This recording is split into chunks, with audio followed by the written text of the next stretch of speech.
Welcome to The Explainer. Today, we're going to tackle one of the most common, and honestly, one of the most costly mistakes in business, confusing a plan with a strategy. Now, it might sound like we're just splitting hairs, but this simple mix-up is often the one thing that separates the companies that just kind of exist in the market from the ones that actually win it. And let's just start with this bombshell from Roger Martin. He's basically saying that this whole ritual that so many companies go through, the strategic planning offsite, is fundamentally broken. Why? Because it's missing the most critical ingredient of all, actual strategy. So, if it's not strategy, what on earth are all those teams actually doing in those boardroom sessions? What's the thing they're producing?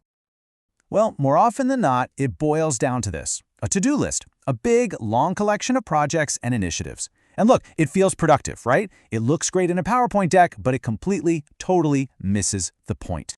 A typical plan looks a lot like this. And let's be honest, every single one of these items sounds like a good idea. I mean, who wouldn't want to improve the customer experience?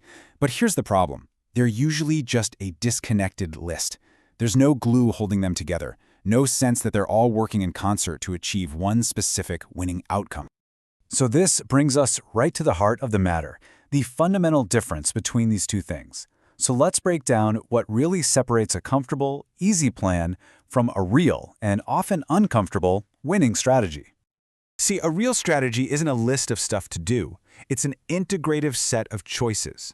It's your coherent theory for how you are going to be better than anyone else at pleasing a specific group of customers. It's your formula for winning. And this table just lays it all out, doesn't it? On one side, you've got the plan. It feels safe, it's comfortable, because it focuses on things you can control. Your budgets, your activities. But strategy? Oh, that is inherently uncomfortable.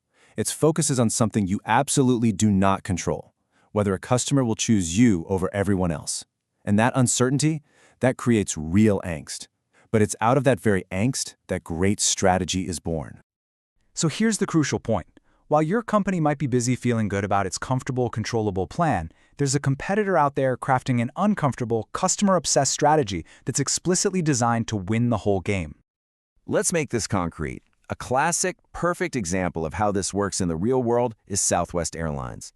They didn't just plan to be an airline, they built a strategy to completely dominate a market. You see, their strategy wasn't about being a slightly better version of the other big airlines. No. Their theory was totally different. Their goal was to win over people who would otherwise take a bus. That one single choice changed everything that came next. And look at how these choices lock together, like puzzle pieces.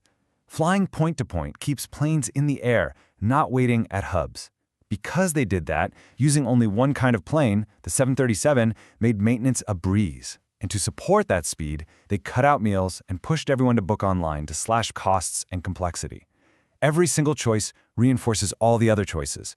This was not a random list of cost-cutting ideas from some brainstorming session. This was a finely tuned system, an integrated machine that was built for one single purpose: to be the best, cheapest, and most convenient alternative to taking the bus. And the outcome of this powerful strategy?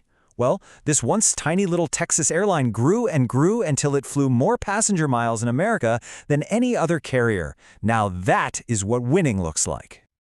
So while the big legacy airlines were just planning to participate in the market, adding a route here, buying some new planes there, they were just playing to play. But Southwest was executing a coherent strategy designed to beat them. And they did. So, how can you and your organization escape this comfort trap of just planning and actually start building a real winning strategy? Well, it takes a fundamental shift in how you think. Getting out of the trap really comes down to these three key shifts. It's all about moving from the safe certainty of managing resources to the scary uncertainty of leading people towards a win.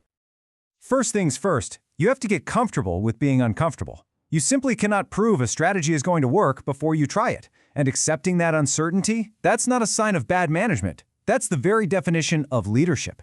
It's what gives your company a chance to do something truly great. Second, instead of trying to prove you're right from the get-go, just lay out your logic. Ask the most powerful question in business. For this strategy to be the winner, what would have to be true about our customers, about us, about our competitors? This transforms your strategy from a static document into a living, breathing thing you can test and adapt over time. And finally, number 3, fight complexity with everything you've got. If your strategy is a 50-slide deck, it's not a strategy, it's just a plan. A truly great strategy, a powerful one, is simple enough to fit on a single page. That kind of clarity is what lets an entire organization get behind it and make it happen. So in the end, the choice is pretty stark. Planning, in the long run, is actually a recipe for losing to a competitor that has a real strategy. Strategy, with all its uncertainty and all its angst, is the only path that gives you a real chance to win. And that really brings us to the final question, the one you should be asking yourself and your team. Are you just planning activities, checking off boxes, or are you building an integrated set of choices designed to win? Because the answer to that question will define your future.